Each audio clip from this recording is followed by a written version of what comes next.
You wake up every morning with a number attached to your soul. It is a 3-digit figure. It dictates where you sleep, what you drive, and how much of your future belongs to you before you even live it. You call it a credit score. You think it is a modern necessity, a neutral, mathematical metric of trust in a fast-paced digital age. You are dead wrong. That number is a ghost.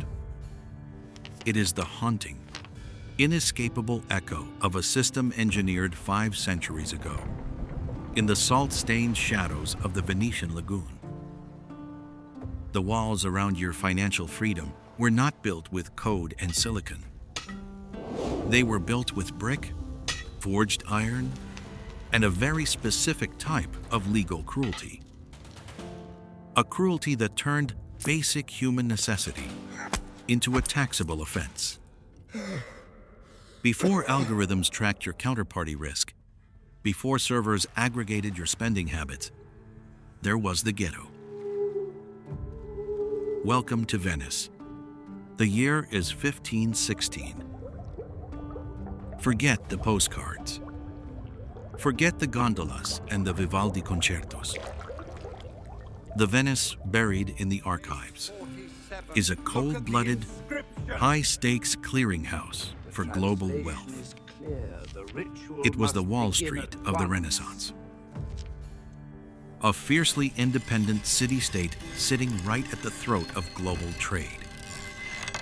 But it had a massive, systemic glitch.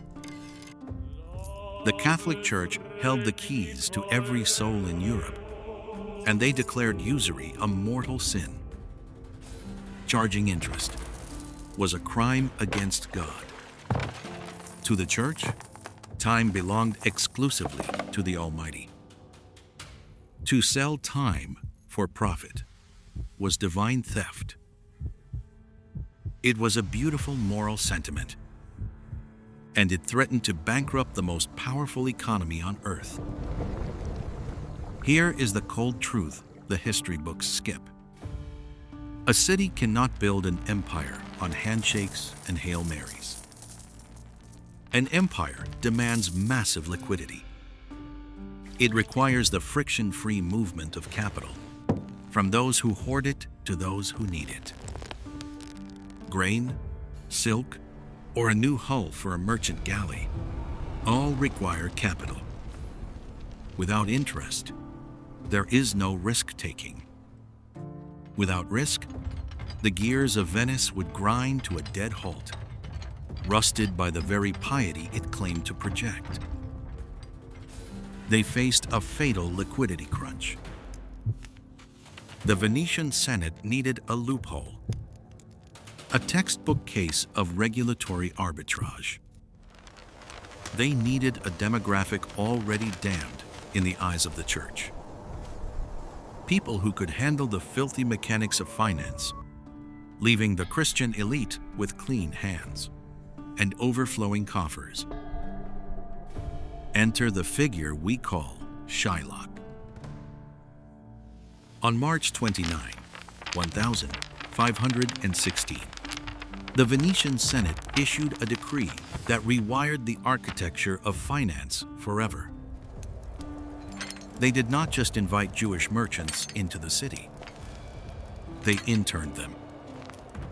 They corralled the Jewish population into a damp, isolated corner of the Cannaregio district, an area formerly used as a foundry, a ghetto in the local dialect.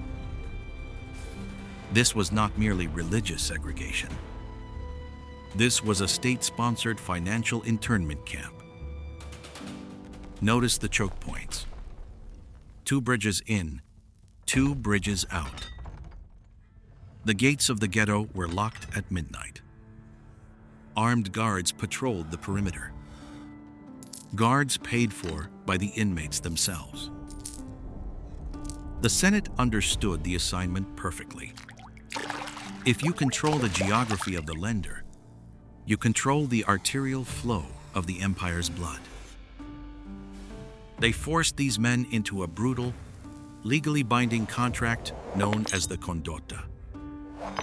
This was no business agreement. It was a ransom note. In exchange for the privilege of surviving in a swamp-bound prison, Jewish lenders were legally mandated to provide low-interest loans to the city's poor. Picture the trap. The state bans you from owning land. It bans you from joining guilds. It strips you of almost every honest trade.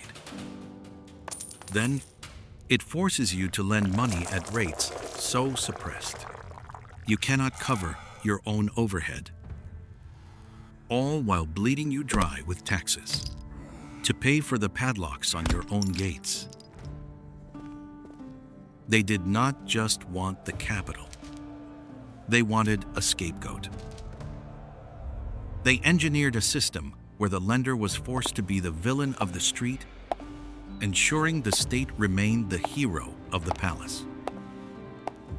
When you stare at your credit card statement today, bleeding from convenience fees and late penalties, do not blame the clerk. They are merely the modern face of an ancient, predatory design. The stage was set. The trap was laid.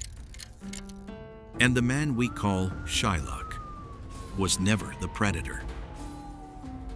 He was the bait. Let us talk about the contract. Not the theatrical one with the dramatic ink and the sharpened blade. The real one. The condotta. Deep in the archives of the Venetian Republic, these were not poetic monologues.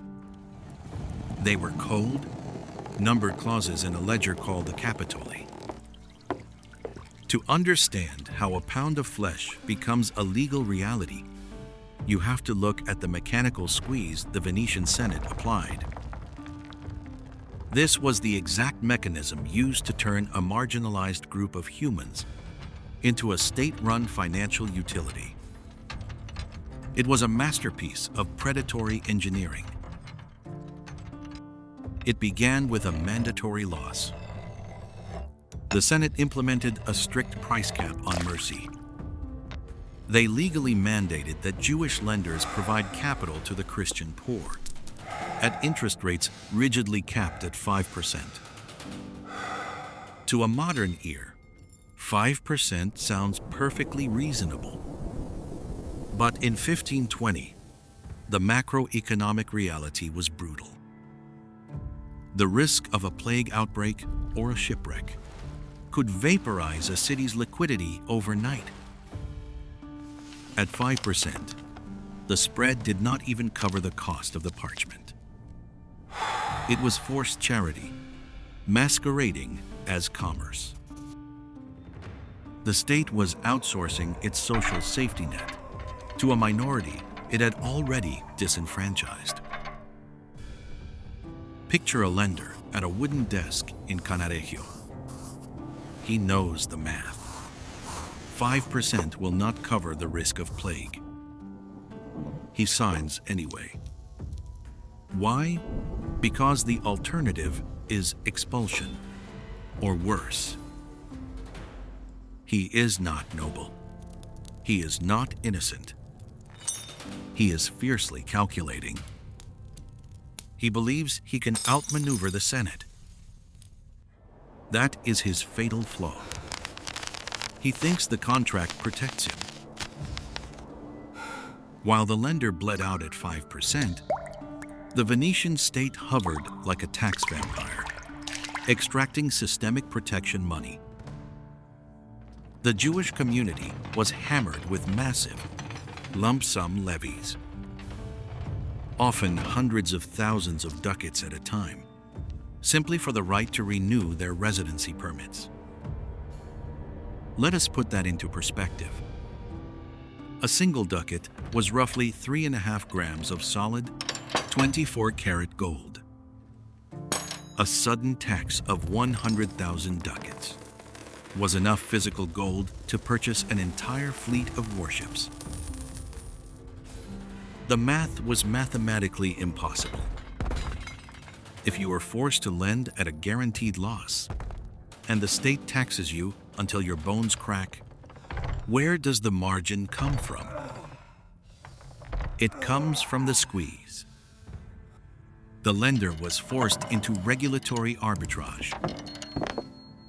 They had to invent loopholes, charging exorbitant fees for the storage of collateral, lending to the wealthy elite at punishingly high rates just to keep the lights on. The state deliberately engineered the greedy moneylender by making it mathematically impossible for him to survive as anything else. And here is the twist the textbooks bury. The Venetian Senate was often one of the largest debtors to the very men it caged. The Republic borrowed heavily from the Ghetto to fund its wars. Then, it taxed the lenders into oblivion to pay itself back. This leads to the final trap: legalized forfeiture. This is where the pound of flesh drops the metaphor and becomes a balance sheet reality. In the Venetian debt courts, specifically the magistrates of the Ufficio del Sopraconsolo, collateral was the only truth. When a borrower defaulted, the lender did not just recoup the funds. They seized the pledged asset. But for a Jewish lender, the floor could drop at any second. If the magistrate decided the contract offended Christian sensibilities, they could void the debt entirely. Shylock demands a pound of meat because, in his mind, it is the one asset the state cannot tax, devalue, or confiscate. It is the ultimate collateral. Absolute certainty in an uncertain world. The Venetian Senate figured out that default harvesting was more profitable than the interest itself. Fast forward to today. Americans are sitting on over $1.13 trillion in credit card debt, with average interest rates hovering around 23%. The system is not broken because millions of people are defaulting. The system is functioning exactly as designed. The banks, much like the Doge of Venice, want the default. They want the late fees, the penalty APRs, and the asset forfeiture. The pound of flesh was never about Shylock's cruelty. It was a desperate hedge, a frantic attempt to find a fixed point in a legal framework designed to constantly shift beneath his feet. The Venetian Senate were the true architects of the misery. They drafted the laws so the lender would always take the public heat, while the righteous state quietly pocketed the taxes and the liquidated assets. There is a smoking gun document from 1553. The state abruptly decided to burn the Talmud, the central text of Jewish law, right in the middle of St. Mark's Square. Why the sudden moral outrage? Because when you owe your counterparty too much leverage, the easiest way to clear the books is not to pay them back. It is to declare the banker a criminal, burn his legal framework, and seize his ledger. The system does not protect the sanctity of the contract. It protects the entity with the biggest standing army. Shylock thought the law was his shield. He learned, too late, that it was a guillotine. You think you have consumer rights today? Read your user agreement. The liquidated damages clause is just the pound of flesh, sanitized for Wall Street. And just like in the lagoon, the house always wins. In the final act of Shakespeare's play, the heroine Portia delivers a legendary monologue about the quality of mercy. It is a stunning piece of literature and a complete lie. In the cold archives of the Venetian Republic, mercy did not exist. There was only confiscation. When the state finally turned on the lenders, it was not because they found a moral compass. It was because the lenders had outlived their utility. They had absorbed the macroeconomic shocks, subsidized the poor, and been taxed to the breaking point. Now, the state wanted the principal. The real verdict of history was not a clever courtroom trick about a drop of blood. It was a brutal, administrative asset seizure. The Venetian Senate realized that if they criminalized the counterparty, they could escheat the entire ledger. Every loan, every pawned silver tray, every gold ducat in the ghetto's heavily guarded vaults instantly became the property of the Republic. This is the ghost in the ledger that haunts your wallet right now. The system does not want you to reach a zero balance. If you pay off your credit card today, the bank loses a yielding asset. The modern economy depends on perpetual debt peonage.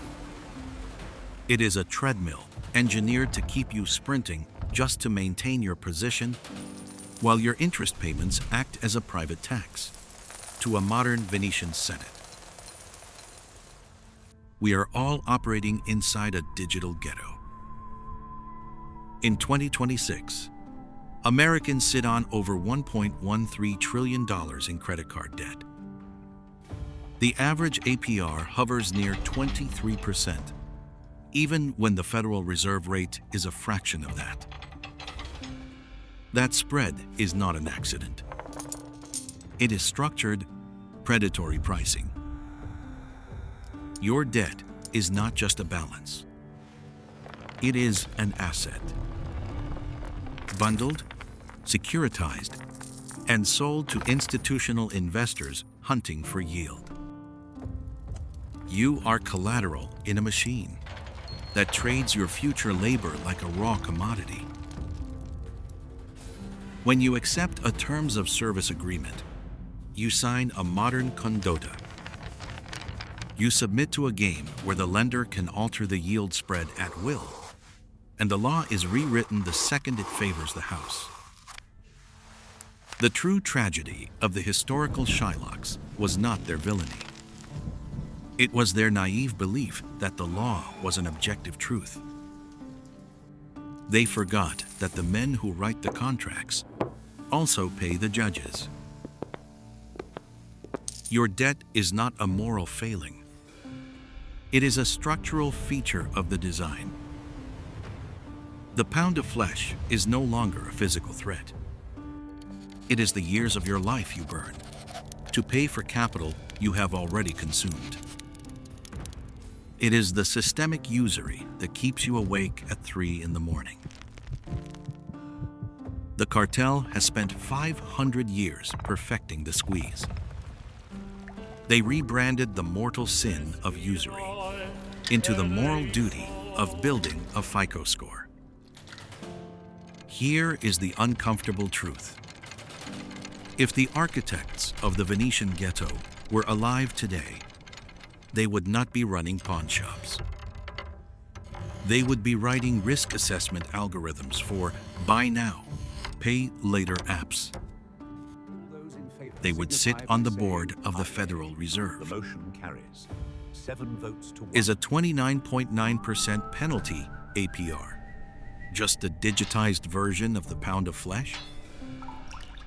Look at your bank statement tonight. Look past the minimalist UI. Look at the default harvesting and the counterparty risk they push onto you.